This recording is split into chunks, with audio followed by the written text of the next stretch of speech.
Welcome back. आज हम बात करने वाले हैं इंडिया और नेपाल के बीच में एक ऐसी जगह के ऊपर जिसके ऊपर हमेशा तनाव रहता है। हम बात करने वाले हैं काला पानी लेपो लेक और ओलंपियादुरा के बारे में। इंडियन प्राइम मिनिस्टर मोदी ने इस काला पानी लेपो लेक और ओलंपियादुरा के बारे में क्या बात की है, वीडियो देखेंगे, आपके साथ शेयर करेंगे। क्योंकि ये काला पानी लेपो लेक और ओलंपियादुरा एक टाइम पे नेपाल का हुआ करता था और ये ग्रेटर नेपाल के पार्ट्स हुआ करते थे। तो चलिए देखते हैं इंडियन मीडिया का रिपोर्ट जो इंडियन प्राइम मिनिस्टर ने बात की है, उस वीडियो को देखते हैं, फिर आपके साथ बात करते हैं कि क्या हो रहा है और इंडियन मीडिया इस टाइम पे क्या बात कर रही है। वीडियो देख के फिर आपके साथ बात करते हैं।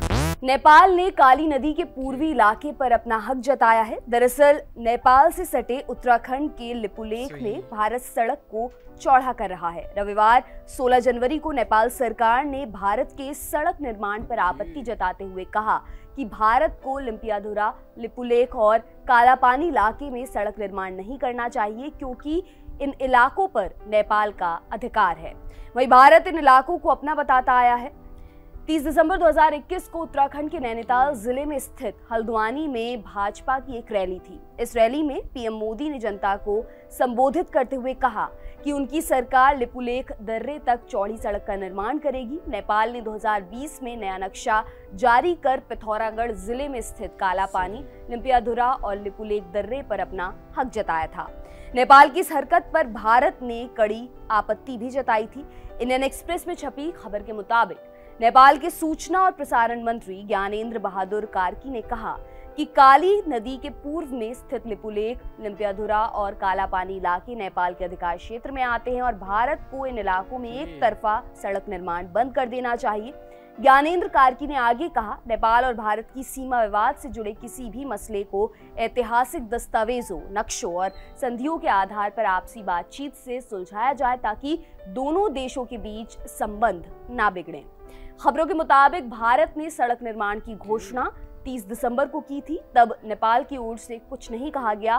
करीब 15 दिन बाद जब भारत ने सड़क निर्माण चालू कर दिया तब नेपाल ने दोनों देशों के आपसी रिश्तों का हवाला देते हुए सड़क निर्माण रोकने के लिए कहा है।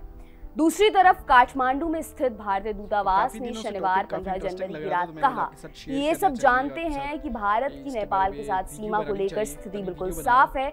नेपाल और भारत के सीमा विवादों को लेकर चल रही खबरों पर भारतीय दूतावास के प्रवक्ता ने कहा कि भारत नेपाल सीमा पर भारत सरकार की स्थिति सर्वविदित, सुसंगत और स्पष्ट है। इसकी सूचना नेपाल सरकार को दे दी गई है। आपको ये भी बता दें कि पिछले कुछ सालों से नेपाल और भारत के बीच सीमा विवाद चल रहा है।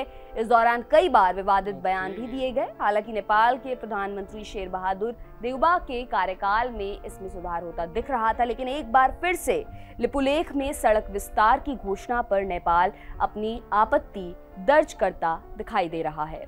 आपके लिए खबर लिखी हमारे साथी आयुष ने। तो वीडियो आप लोगों ने देख ली, इंटरेस्टिंग लगी हुई। सबसे पहले मैं ये बात करूं तो ग्रेटर नेपाल के बारे में, तो एक ग्रेटर नेपाल का ही पार्ट हुआ करता था एक टाइम पे, बट नेपाल से धोखे के जरिए जगह जो ली गई थी वो इंडिया ने ली थी और आज तक नेपाल को नेपाल की जमीनें नहीं मिली। मैं ये इसीलिए कह रहा हूँ क्योंकि ग्रेटर नेपाल का पार्ट हुआ करता था और ये जो जगह है काला पानी, लेपो लेक और ओलंपियादुरा, ये भी एक टाइम पे ग्रेटर नेपाल का ही हुआ करता था। ग्रेटर नेपाल के पार्ट्स हुआ करते थे, जिसकी वजह से ये नेपाल इसलिए इसके ऊपर क्लेम करता है कि भाई काला पानी, लेपो लेक, ओलंपियादुरा हमारा है। और इसीलिए ये लोग क्लेम भी करते हैं क्योंकि एक जगह इनकी थी तो इसीलिए वो क्लेम कर रहे हैं। वैसे अगर मैपली देख ले या उसको देख ले तो ये जगह नेपाल की ही बनती है, बट अंडर कंट्रोल इंडिया के अंदर है, जिसकी वजह से आज तक ये इंडिया ये कह रहा है कि भाई ये हमारी जगह है, जिसकी वजह से हम इसको जो है वो आगे नेपाल को नहीं दे सकते। आप लोगों ने रिपोर्ट देखा, इंटरेस्टिंग लगा है तो वीडियो को लाइक लाजमी करें।